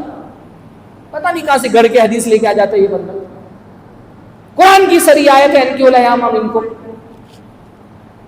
یہ بھی معاشرے کے اندر بدکاری کے عام ہونے کی ایک وجہ ہے. ابھی میں نے بتایا 3 سال کی بچی کا ریپ جس نے کیا 57 سال کا آدمی ہے, 3 سال کی بچی کا ریپ کر دیا اس. اور صرف جنسی ضرورت نہیں ہوتی ہے, ایک مرد کی جنسی ضرورت بھی ہوتی ہے بڑھاپے میں, اس کو خدمت کے لیے بھی بیوی چاہیے ہوتی ہے, اس کو اپنا وقت گزارنے کے لیے ایک ذہنی ضرورت بھی ہوتی ہے بیوی. بڑھاپے میں تو آدمی بہت تنہا ہو جاتا ہے بھائی اگر بیوی کی موت ہو جائے. جوانی تو بغیر بیوی کے کٹ سکتی ہے, بڑھاپا زیادہ مشکل ہوتا ہے بغیر بیوی کے کاٹنا. اس لیے سمجھدار لوگ بیک اپ لے کے رکھتے ہیں پہلے سے. تو یہ تینوں مرحلے میں نوجوانوں کا بھی نکاح آسان ہونا چاہیے, پہلا نکاح بھی, دوسرا نکاح بھی, بڑھاپے میں نکاح بھی, یہ پورا سسٹم ہے. اور صرف نکاح نہیں, عورتوں کو باقاعدہ حکم دیا گیا ہے کہ نکاح کے بعد اپنے شوہر کی ضرورتوں کو سمجھے. معاشرے میں زنا کے عام ہونے کی ایک بہت بڑی وجہ یہ بھی کہ شادی تو ہو گئی, عورت مرد کی ذہنی, جسمانی, نفسیاتی تقاضوں کو پورا نہیں کر رہی ہے تو وہ گناہ کے راستے پہ چلا جا رہا ہے. میں یہ نہیں کہہ رہا کہ مرد کے لیے پھر اجازت ہو گئی ہے کہ وہ گناہ کا کام کرے, لیکن اگر مرد گناہ کر رہا ہے تو بعض مرتبہ اس میں عورت بھی گنہگار ہوتی ہے کیونکہ وہ اس کی ضرورت پوری نہیں کر رہی. یہ ہمارے یہاں مغربی تہذیب سے ایک چیز کو باقاعدہ امپورٹ کرنے کی کوشش کی جا رہی ہے, میریٹل ریپ. آج کل بہت میریٹل ریپ کے باتیں چل رہی ہے سوشل میڈیا پر اور انٹرنیٹ پر کہ بھائی شوہر بھی اگر عورت نہ بولے تو شوہر کو بھی اجازت نہیں ہونی چاہیے. بھائی یہ تو نکاح معاہدہ یہی ہوتا ہے کہ عورت کی ضرورت مرد پوری کرے گا, مرد کی ضرورت عورت پوری کرے گی. میریٹل ریپ کیا چیز ہوتی ہے؟ ہاں, میری عورت اور مرد کے تعلق کو ریپ کا نام دینا, اصل میں جو جرم ہوتا ہے نا ریپ کا, اس کو ہلکا کرنا ہے. آپ میاں بیوی کے تعلق کو بھی ریپ بول دیں گے تو ریپ کا جرم ہلکا ہو جائے گا لوگوں کی نظر میں کہ ریپ چھوٹی چیز بن جائے گی. میاں بیوی میں بھی ریپ ہو سکتا ہے. اللہ کے رسول صلی اللہ علیہ وسلم نے کتنی تاکید کی ہے کہ ایک عورت اگر اس کو شوہر اس کا بلائے اور وہ نہ کر دے تو اس پر رات بھر فرشتے لعنت بھیجتے ہیں, تندور پہ بیٹھی ہوئی تو بھی آ جائے. اور صرف جنسی تعلق کا نہیں ہے, ذہنی سکون ایک عورت کو جو اپنی, ایک شوہر کو جو اپنی بیوی سے چاہیے, اپنے شوہر کے لیے سجنا سورنا, اس کی نفسیات کا خیال کرنا, کتنی تاکید رسول اللہ صلی اللہ علیہ وسلم نے حدیثوں میں اس کی. عثمان ابن مظعون کی بیوی ایک مرتبہ اللہ کے نبی صلی اللہ علیہ وسلم کے گھر پہ آئی حضرت عائشہ کے پاس, تو حضرت عائشہ نے دیکھا کہ انہوں نے کوئی میک اپ نہیں کیا ہوا ہے, بناؤ سنگار نہیں کیا ہے, تو کہا تم نے اپنی حالت مغیبات کی طرح کیوں بنائی ہوئی ہے؟ مغیبات ان عورتوں کو کہا جاتا تھا جن کے شوہر سفر پہ باہر دور گئے ہوئے ہو, جہاد وغیرہ پہ گئے ہو. تو جب شوہر شہر میں نہیں ہوتے تھے تو عورتیں بناؤ سنگار نہیں کرتی تھی. مغیبات عورتیں بناؤ سنگار نہیں کرتی تھی. ہمارے یہاں الٹا ہے, ہمارے یہاں شوہر ہی بیچارہ وہ مظلوم مخلوق ہے جس کے لیے عورت میک اپ نہیں کرتی. باقی دنیا بھر میں وہ پکنک پہ جا رہی ہے, خوب سج سور کے جا رہی ہے, شادیوں میں خوب سج سور کے جا رہی ہے, سارے اچھے کپڑے اس نے کبٹ میں بند کر کے رکھے. کب پہنے گی اس کو؟ جب گھر سے باہر جائے. شوہر کے لیے نہیں پہنے گی. وہ 2,500-3 ہزار کا نائکا سے میک اپ منگایا شوہر نے, وہ اس کے لیے نہیں کرے گی کبھی. وہ جب کہیں جائے گی شادی بیاہ میں, پکنک پر, جلسے میں بھی آئیں گی تو سج سور کے ہیں, پروگراموں میں بھی سج سور کے. شوہر کے لیے زینت نہیں کرے گی. یہاں سے عائشہ کہہ رہی ہے کہ تم نے اپنی حالت کو غیبات کی طرح بنائی ہوئی ہے. تو حضرت عثمان ابن مظعون کی بیوی کہہ رہی ہے کیا ہی میں بناؤ سنگار کروں عثمان کے لیے, ان کو تو دن کے روزوں اور رات کی نمازوں سے ہی فرصت نہیں. دن بھر روزہ رکھتے ہیں, رات بھر نماز پڑھتے ہیں, مجھ کو دیکھتے ہی نہیں ہے تو کیا سب. شوہر نہ دیکھ رہا ہو تو بیویاں سجتی سنورتی نہیں تھی. ہمارے یہاں شوہر ہی کے لیے نہیں سجتی سنورتی. تو رسول اللہ نے بلا کر کے حضرت عثمان ابن مظعون کو نصیحت کی. میں نہیں کہہ رہا ہر شوہر کا مزاج الگ الگ ہوتا ہے. اگر شوہر کا مزاج ہے کہ اس کو خوبصورتی پسند ہے, اس کو زیب و زینت پسند ہے, اس کے لیے سجو سورو, اس کے لیے بناؤ سنگار کرو. اپنے شوہر کے لیے کاجل لگانا بھی ثواب کا کام ہے. باہر جو بدکاری کے فتنے ہیں حرام, تو اس کو اٹریکٹ کر رہا ہے اپنی طرف, پورا بناؤ سنگار کر کے. فلائٹ پہ ایئر ہوسٹس ہو, ہوٹل پہ آج کل ویٹریس آنے لگی ہیں, ہاں ٹرینوں میں ٹیسی عورتیں سج سور کے آ رہے. کہاں کہاں حرام اس کو اپنی طرف راغب کر رہا ہے. بینک میں جا رہا ہے, کیشیئر کی سیٹ پہ کوئی عورت بیٹھی ہوئی ہے, آفس میں جا رہا ہے ڈیسک پہ کوئی عورت بیٹھی ہوئی ہے, اتنا سب حرام اس کو اٹریکٹ کر رہا ہے. وہ بیچارہ اپنی عزت کی عفت کی حفاظت کر کے گھر پہنچ رہا ہے, تو جو اس کا حلال آپشن ہے اس کے تو کپڑے سے مسالے کی بدبو آ رہی, نقاب کا دوپٹہ ڈالا ہوا ہے, شلوار کسی اور سوٹ سے, قمیص کسی اور سوٹ سے پہنی ہوئی ہے. یہ اللہ کے رسول صلی اللہ علیہ وسلم کی نصیحتوں کے خلاف ہے. اللہ کے رسول نے دیکھیے فرمایا جب تم میں سے کوئی آدمی سفر پر آئے ڈائریکٹ اپنے گھر پہ نہ جائے, پہلے مسجد میں آ جائے. پہلے زمانے میں جو سفر سے لوگ آتے تھے تو لوگوں کو پتہ تھوڑی ہوتا تھا, فون وون کر کے بتا رہے میں آ رہا ہوں, ڈائریکٹ پہنچ جاتے. کہا پہلے گھر پہ آ جاؤ اور بیوی کو اطلاع دے دو کہ میں آنے والا ہوں. کیوں؟ لتستحد المغیبۃ وتمتشط الشاسۃ. اللہ کے رسول فرما رہے تاکہ جو مغیبہ عورت ہے وہ اپنے بال جھاڑ کر کے کنگھی کر لے. رسول اللہ سکھا رہے ہیں کہ شوہر اگر اتنے دنوں کے بعد گھر آ رہا ہے, بال جوڑ کر کے کنگھی کر لو اچھے سے, اور جسم میں جو صفائی وغیرہ ہوتی ہے وہ کر لو. یہ رسول اللہ نے سکھایا. رسول اللہ ہمارے باپ کی طرح ہے, جیسے باپ اپنے بچوں کو سکھاتے ہیں ویسے رسول اللہ نے سکھایا. ہمارے عورتیں شادی سے پہلے خوب اپنے آپ کو مینٹین کر کے رکھتی ہیں, شادی ہوتی چھوڑتی ہیں. لڑکا تو پھنس گیا, اب بھی جا نہیں سکتا ہے. ہاں تو یہ سارا جو سسٹم ہے نا, یہ سسٹم کس لیے؟ معاشرے کو بے حیائی سے بچانا. اس سسٹم کے بعد پھر آخر میں قانون بھی, کہ سب اتنے بیریئر توڑ کر کے پھر بھی کوئی زنا کی طرف جانا چاہے تو پھر اس کو قانون کا ڈر ہونا چاہیے. ہم صرف قانون کی بات کرتے, اسلام نے قانون بنایا نہیں. اسلام نے قانون سے پہلے نظام بنایا ہے, نظام سے پہلے ذہن بنایا. اللہ تعالی ہمارے معاشرے کو ہر طرح کی بے حیائی اور فحاشی سے محفوظ رکھے. اقول قولی ھذا واستغفر اللہ لی ولکم ولسائر المسلمین وآخر دعوانا الحمد للہ.